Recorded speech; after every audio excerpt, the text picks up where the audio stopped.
To make further progress in our study of fluids, we need to talk about the idea of shear stress. And I will start by talking about this in the context of a block of, let's say, rubber, and then we'll move to the case of a fluid. So let's say we have a cubical block of rubber like this, and I'm going to exert a force on the top surface of it. So here's a force that's kind of spread out over this whole top surface, so like I'm gluing my hand onto the top surface, over the whole top surface, and exerting a force to the right like so.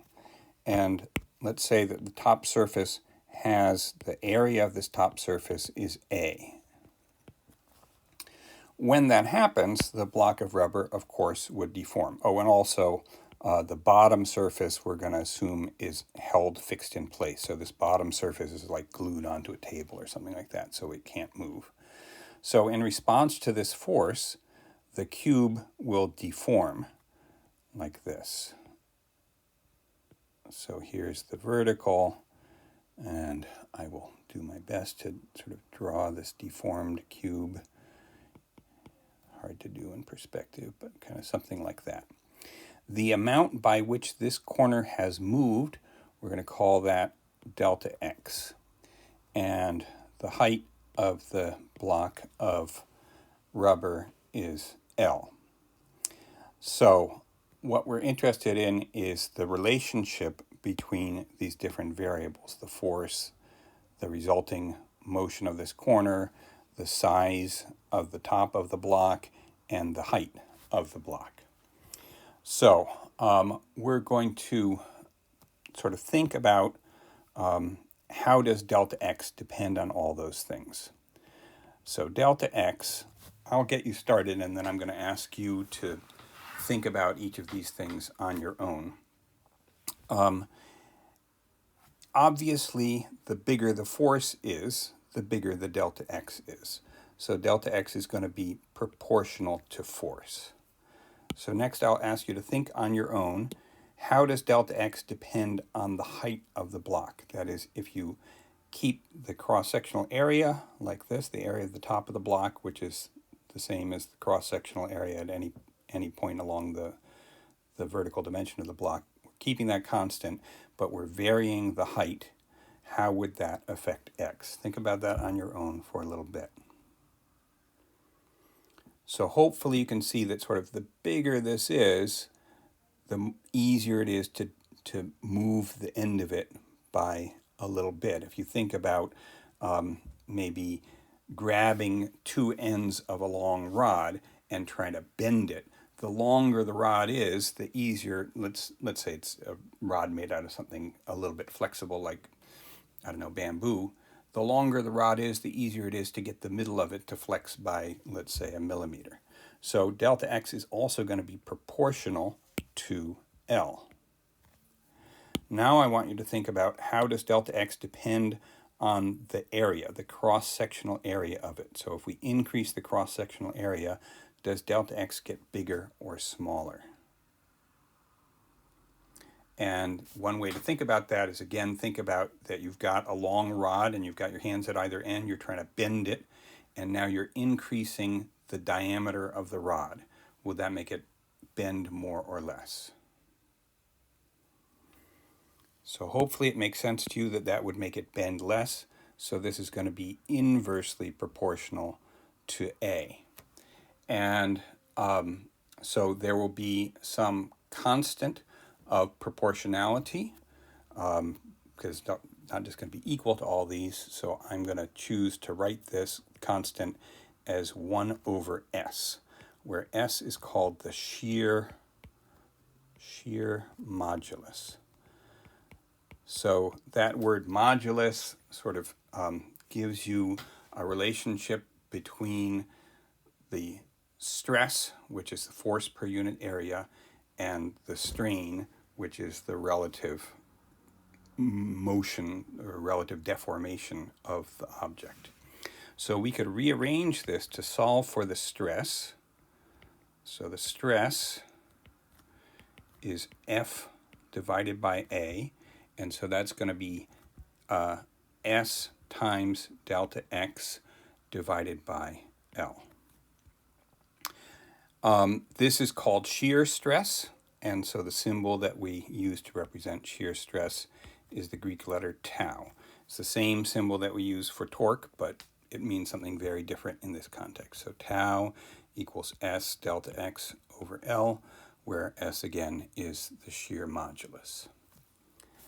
So now let's talk about how can you apply a shear stress to a fluid.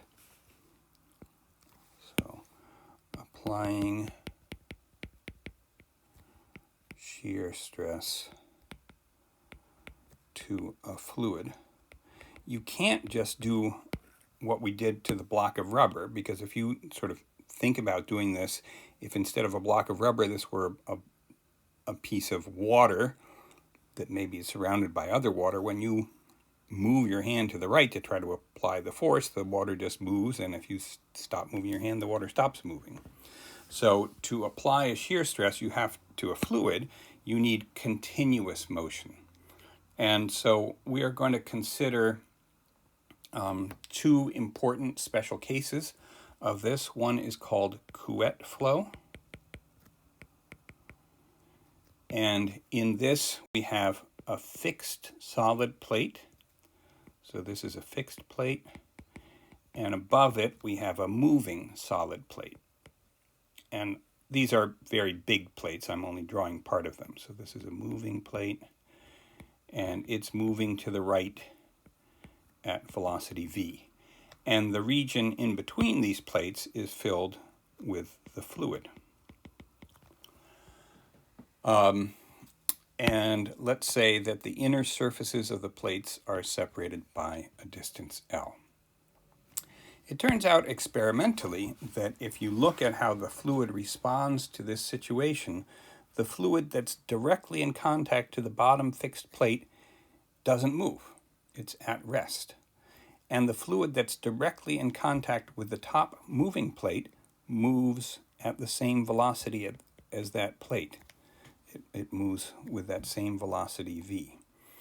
And it turns out, maybe this is obvious or maybe not, but it's certainly reasonable, that in between, the velocity at any point in between just varies linearly with distance between the bottom and the top plate.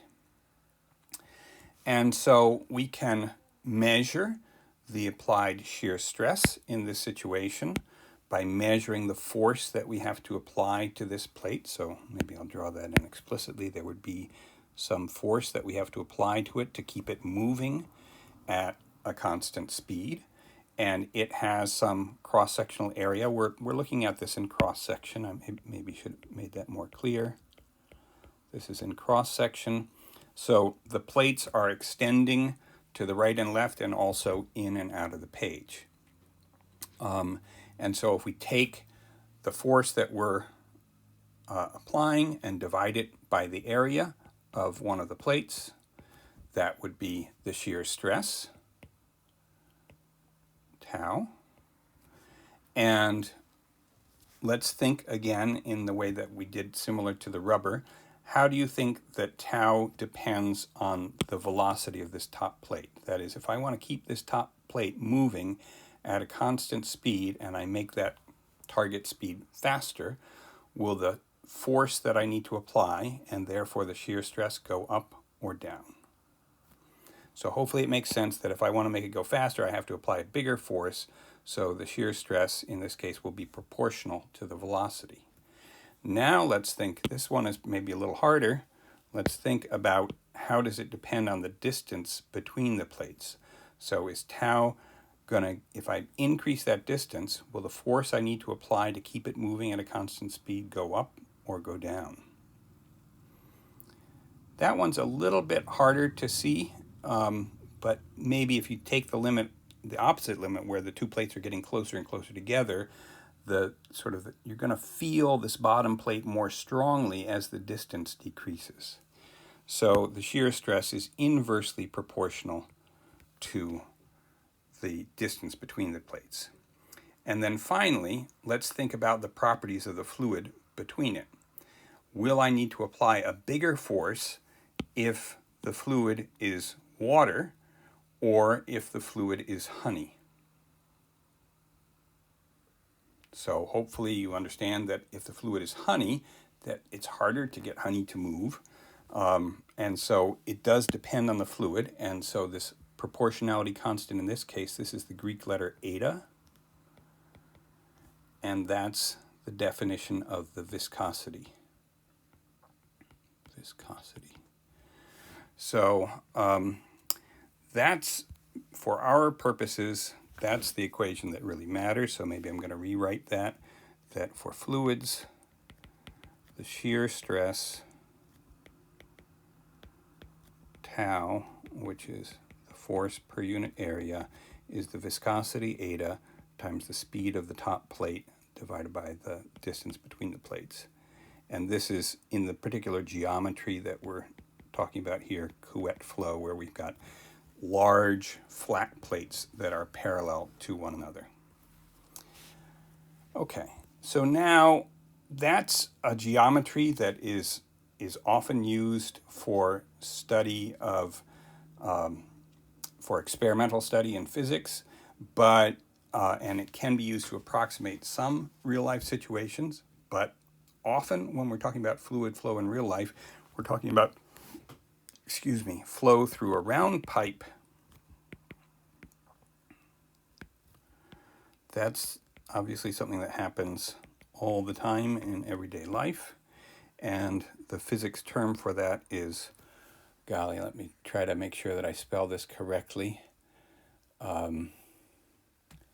It's Poiseuille flow, Poiseuille,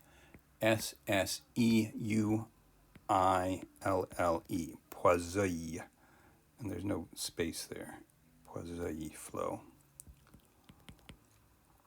So what we're having here is we've got a pipe that's of radius r, and it's a very long pipe, so radius capital R, and there's fluid that's flowing through it. And again, fluid might be gas, might be a liquid. And the edges of the pipe are, of course, at rest, and we want to know how does the velocity depend on the lateral position. That is, how does it depend on y, for example, if I go along the midline of the pipe from the very top to the very bottom. So let me ask you, we're going to draw a cross-sectional view of this. So let's see. We're going to make a graph for points along this line, starting at the top, going down to the bottom, but somewhere way in the middle of the pipe, so we're not close to either ends. So we're thinking about a vertical line starting at the top, going all the way to the bottom.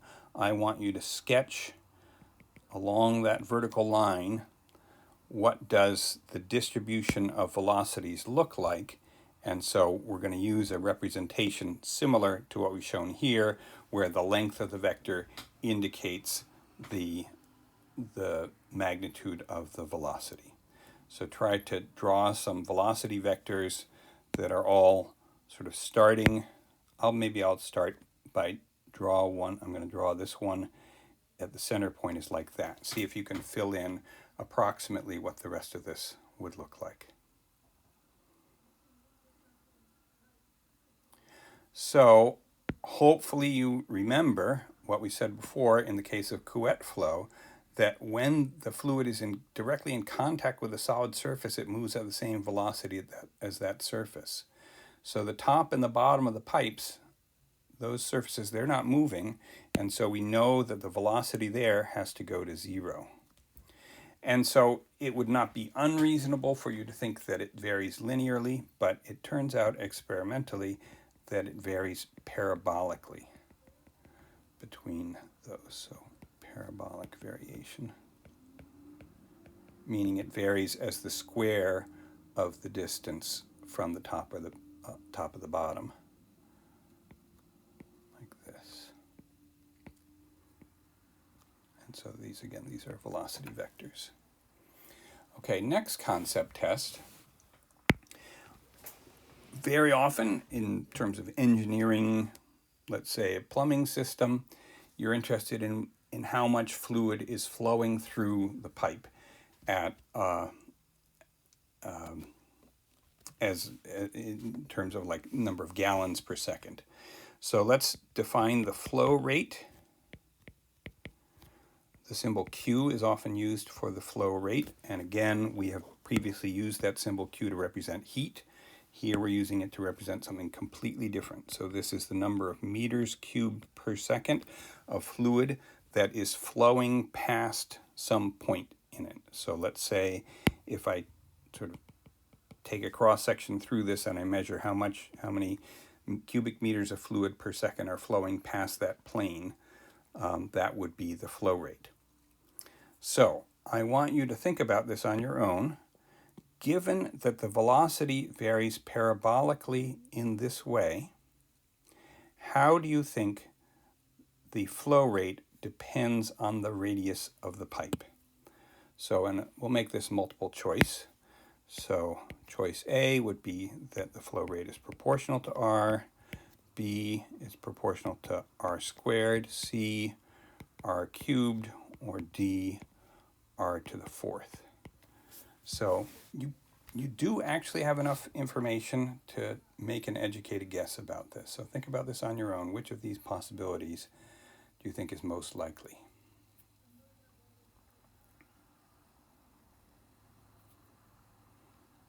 So I'll give you a little hint now, and then I'll let you think on your own a little bit more.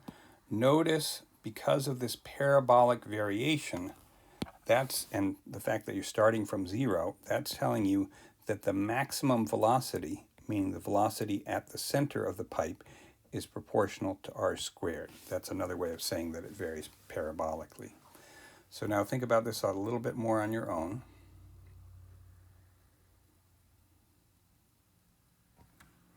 Okay.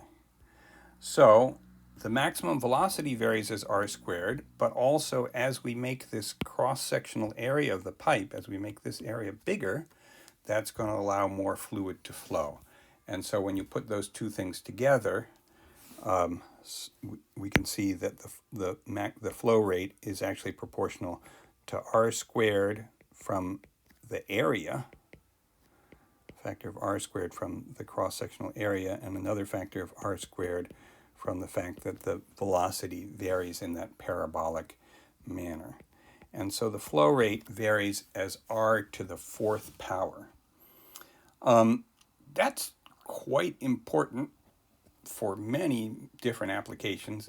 It's a surprisingly strong dependence on the radius or the diameter of the pipe, the flow rate that is traveling through it.